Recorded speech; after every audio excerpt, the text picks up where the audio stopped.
Simulan na natin ang part 3 ng nakatakdang Ermitanyo. Sambit ko pa sa aking bunsong kapatid na si Nanding. Sige na at pumasok ka na sa iyong silid. Mamaya niyan maabutan ka pa rito ni Itay. Pareho tayong mapapagalitan rito.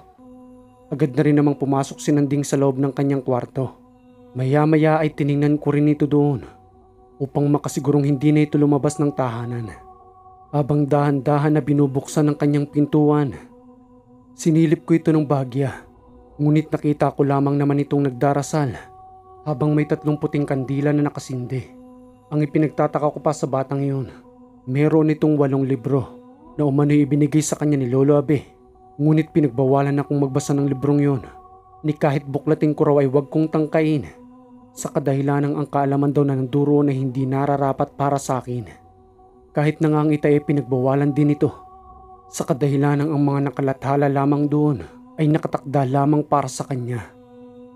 Sa kabila naman ng pagbabawal nito sa amin, sinunod naman namin ang kanyang mga pamilin dahil sa para sa amin din daw yung kaligtasan. Kung noon nga ang Itay ay kumokontra sa kanya, ngayon naman ay kabaliktaran. Dahil sa ang kanyang altar na ginagamit ngayon ay ang Itay pa mismo ang gumawa para sa kanya. At ang lahat nga ng kanyang libro ay doon niya mismo inilalagay sa ibabaw ng kanyang altar. Nakakatuwa mang isipin, sa kadahilanang magkasundo ang dalawang mag-ama. Maya-maya ay dahan-dahan ko na ring isinarado ang kanyang pintuan. At muli na rin akong bumalik sa aming silid upang muli nang magpahinga. Kinabukasan ng umaga sa aking pagising, maaga kong nakita itong sinanding sa may puno ng mangga habang nakaupo ito sa may gilid. At dala-dala ang kanyang mga libro habang doon nga ito nagbabasa. Tila may kausap naman ito doon habang isinasagawa ang kanyang mga binabasa. Maya-maya pa ay tinawag ko muna itong sinanding, sa kadahilanang hindi pa ito nag-aalmusal at masinunang magbasa ng kanyang mga libro. Sambit ko pa nga rito. Nanding, mag-almusal ka na muna. Inuuna mo pa yung pagbabasa mo. Bumalik ka na lang mamaya dyan sa lilim ng puno ng mangga pagkatapos mong mag-almusal. Nagmamadali nga itong pumasok sa aming tahanan. Dahil sa mga oras na yun, ay nakapagluto na rin ako ng kamuting kahoy na paborito naman itong kainin. Maya-maya pa habang nasa mesa kami, dumating na rin si Itay at nakahanda na ito sa mga oras na yun upang umakyat ng bukid. Sambit pa nga nito sa aming dalawa. Mga anak, maiwan ko na muna kayo rito. Dadagli lamang ako sa bukid dahil yung ibang mga tanim natin doon ay pwede nang ipaani. Sambit pa ni Nanding kay Tay Biyong. Maupo na ho muna kayo, Tay, at mag-almusal. Mamaya na ho yan at maaga pa naman. Hayaan nyo, Tay, kapag natapos ko ng lahat mabasa ang aking libro, sasamahan ko kayo dyan sa bukid. Wika naman ni Tay Biyong. Sige anak, aasahan ko yan. Pero doon na lamang ako mag-almusal. Ipinaghanda na rin naman ako ng pagkain ni Caridad. Isa pa, may katulong na rin naman ako roon ng asawa ng ate mo na si Ronald. Matapos ngang makaalis ni Itay, nagulat naman ako sa mga sinambit ni Nanding ukol sa mga kaalaman na nalalaman nito kay Lolo Abe na marahan ko namang pilit na inuunawa. Sambit pa nga ni Nanding at tila seryoso siya sa kanyang mga sinasabi na walang pag-aalinlangan habang patuloy itong sinasambit. Ate Caridad, may sasabihin lamang ako sa iyo. Hindi ko alam kung aayon ka sa aking mga sasabihin. Bibigyan mo ba ako ng pahintulot na manirahan sa bundok? Ikinagulat naman ni Caridad ang mga sinabi nito at nagwika ng, kung ano-ano na lamang ang naiisipan mo, Nanding? Yan ba ang natututunan mo sa librong binabasa mo? Maglalabing 7 taong gulang ka pa lang. Hindi kita maaasikaso roon kung nanduroon ka. At papaano kang mabubuhay roon? Mamaya niyan may mangyaring masama sa iyo. Baka hindi ko mapatawad ang sarili ko dahil pinayagan kita. At kung nagbibiro ka lamang naman, hindi magandang biro yan, Nanding. Pero kung yan ang gusto mo, kay Itay ka magpaalam. At kung ano ang maging pagpapasya ng Itay, doon na rin ako kahit labag sa kalooban ko. At sa mga araw ngang yun, ay maghapon kong hindi pinansin si Nanding kahit na nga sa hapagkainan. Ngunit maya-maya lamang, dahan-dahan itong lumapit sa akin habang ako'y nakatalikod at bahagya ako nitong niyakap. na ayon pa nga sa kanya na ilang taon lang naman siyang maninirahan doon at kaya niya nang asikasuhin ang kanyang sarili upang mamuhay ng mag-isa habang mas lalong pinalalakas ang kanyang espiritual.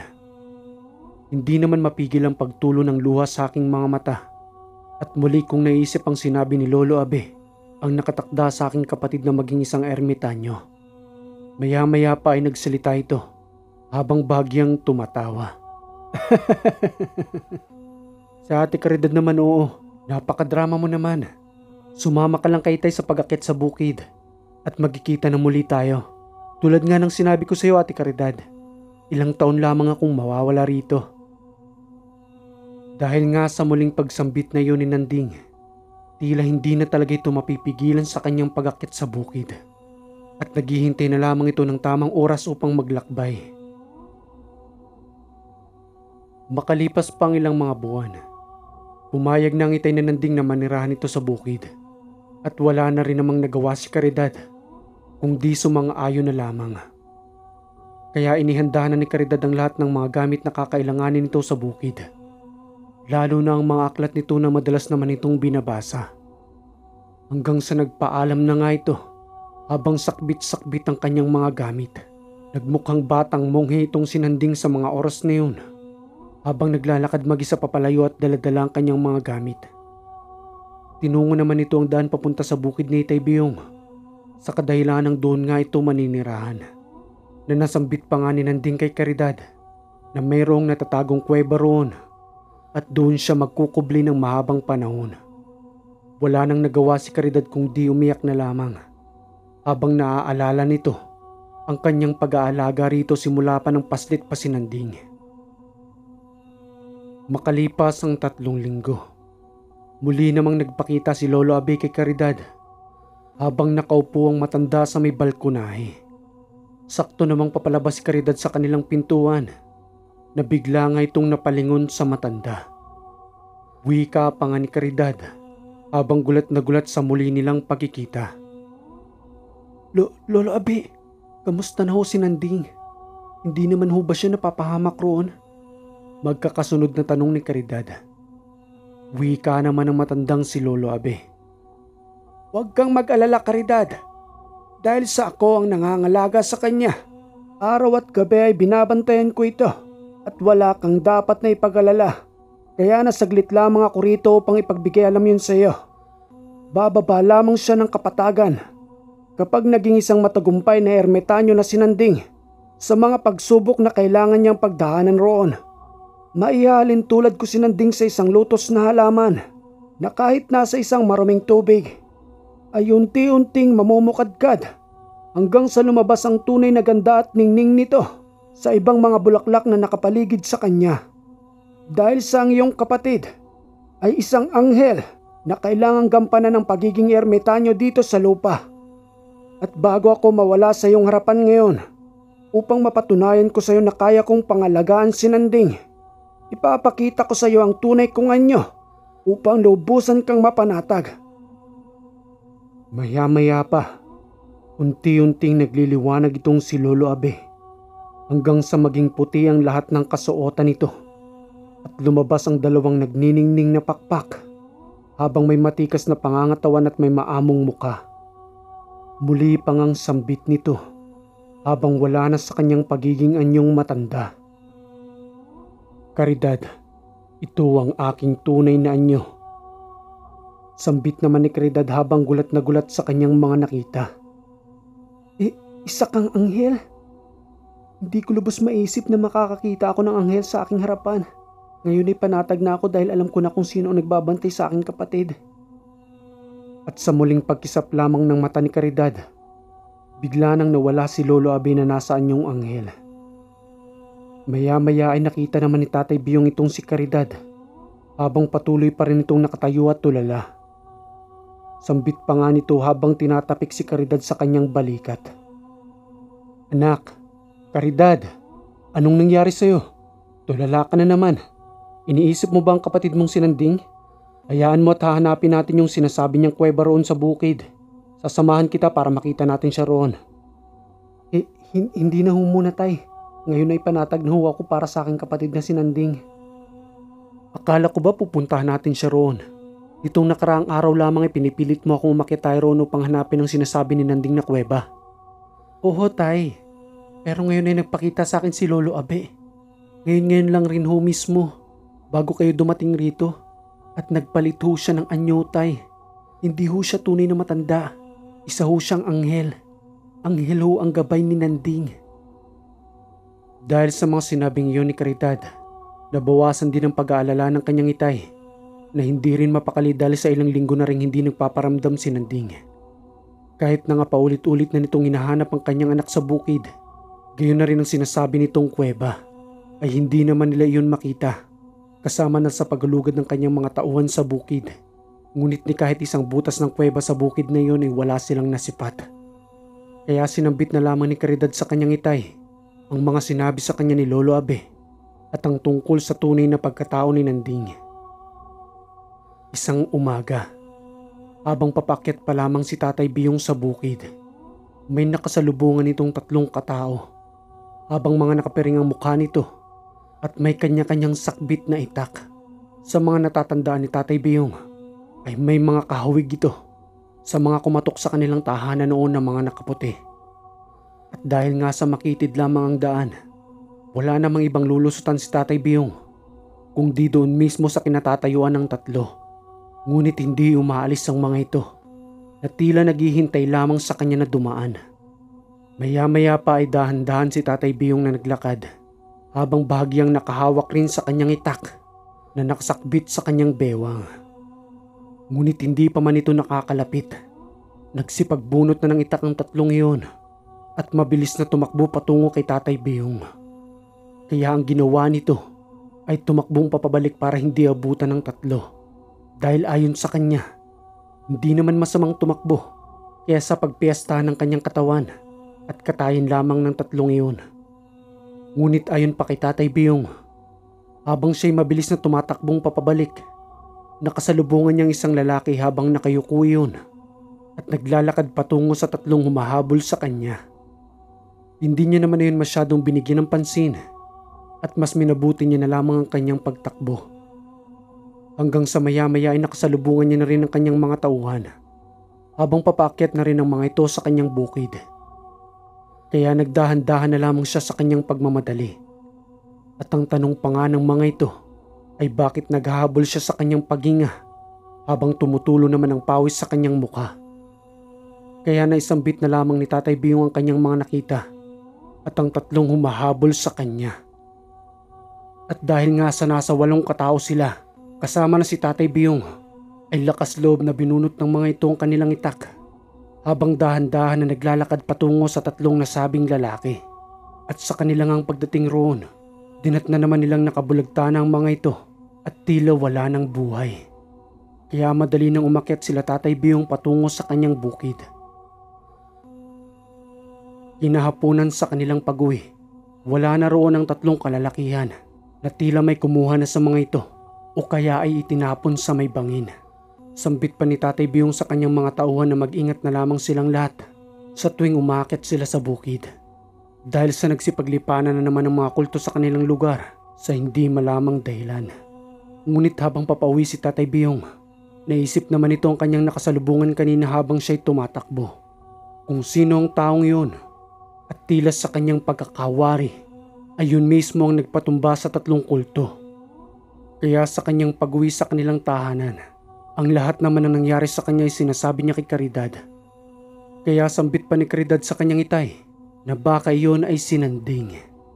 Pagdadalawang isip naman ni Tatay Biyong na kung sakaling makita niyang muli ang lalaking iyon, hindi niya na palalampasin ang pagkakataon upang alamin kung iyon nga ba si Nanding.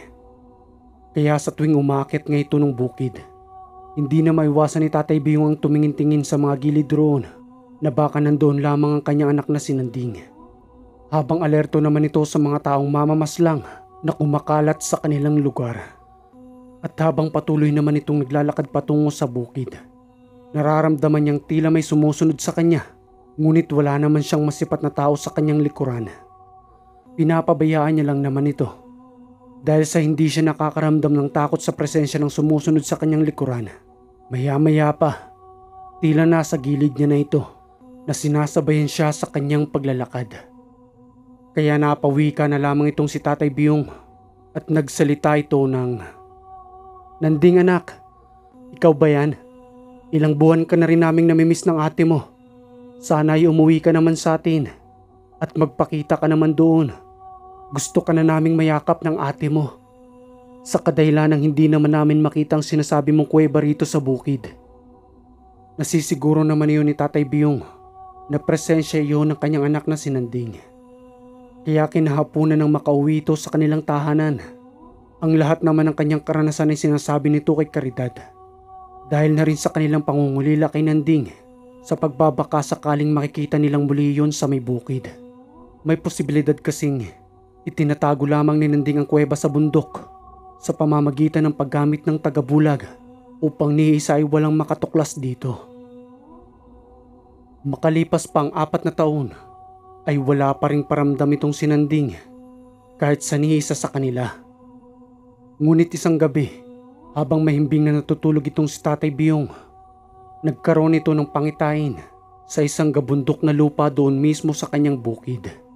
Malinaw na malinaw sa kanyang pangitain habang may mga mayayabong na halamang nakatanim roon at tila may nag-aalaga sa mga ito. Gayon pa man ang mga malalaking punong nakapaligid doon habang buhay na buhay ang mga sanga nito at naglalakihan habang nakikita niya ang kanyang anak na nakaupo sa ibabaw ng umpok na malaking lupang iyon. Kinaumagahan, sa kanyang pagising, agad naman itong kinausap si Caridad na madali nilang puntahan ang lugar na iyon. Kasama naman ang asawa nitong si Ronald upang may makatulong sa paghahanap sa nasabing malaking umpok ng lupa sa kanilang bukid. Ngunit sa kanilang pagdating doon, nakita nga nila ang gabundok na lupang iyon. Ngunit wala naman doon si Nanding. Isa pa ay wala namang yungib na maaaring gawing tahanan ni Nanding. At nang nakapagpasya na nga silang umuwi, maya-maya lamang sa kanilang harapan ay mayroong lumabas na yungib na maaari nilang daanan upang makapasok. At sa kanilang ang pagdating roon, may kakaibang sinag naman ito sa loob na nagbibigay liwanag sa kadiliman ng yungib na yun. Maya-maya pa ay nakita nila si Nanding habang nakaupo naman ito sa may malapad na bato na tila nagdarasal. Ngunit ang kanilang ipinagtataka ay napakahaba na ng buhok nito, gayon na rin ang kanyang bigote at balbas. Hinintay naman nila iyon hanggang sa ito'y matapos. At sa pagdilat nga ng mga mata nito, habang nakangiti sa kanila na mayroong mapayapa at mahinahong bumabalot na aura, agad itong tumayo at lumapit sa kanilang lahat. At nagwika ito ng, "Patawad sa inyo, Itay, at sa aking mahal na kapatid. Ilang taon din ang lumipas nang muli ako ninyong masilayan. Ngunit kayo ay madalas kong binabantayan sa araw man o kahit na gabi. Hindi naman ako nabigo sa aking tadhana dahil na rin sa paggabay sa akin ni Lolo Abe na isang malakas na anghel na bumaba rito sa lupa. Hindi niyo ba ako yayakapin sa muli nating pagkikita?" Dahil nga sa kakaiba ng pagkatao nitong si Nanding, gayon na rin ang mga pananalita nito na hindi na panglupang salitain na tila pang kaluwalhatian na. Kahit na nga nasa 21 anyos pa lamang siya ng mga panahong iyon, ay hindi na basta-basta marok ng kanilang isipan ang mga salitang binibitawan nitong si Nanding. Kaya napayakap na lamang sila kay Nanding ng mahigpit habang ito'y patuloy na kinakamusta.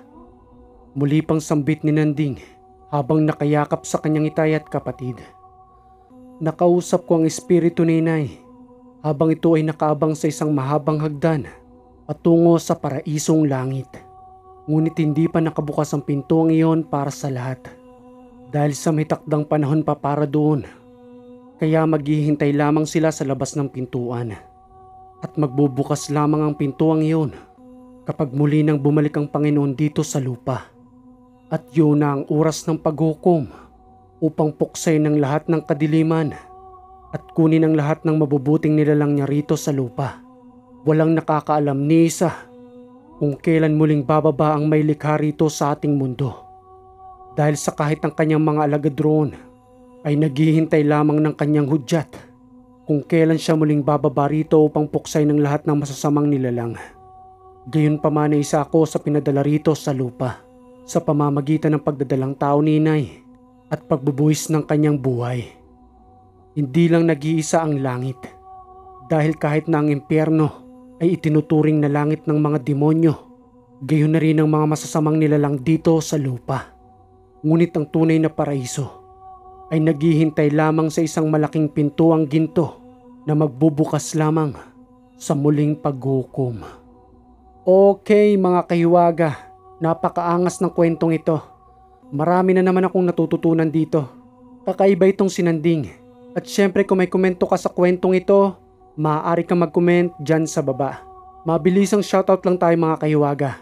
Shoutout kay Jesus de la Cruz from New Zealand, Ronald Olina from Paniki Tarlac, Family Del Valle from Laguna, at ang huli, Vitalito Safra from Terona at Daang Bukid, Bacoor, Cavite.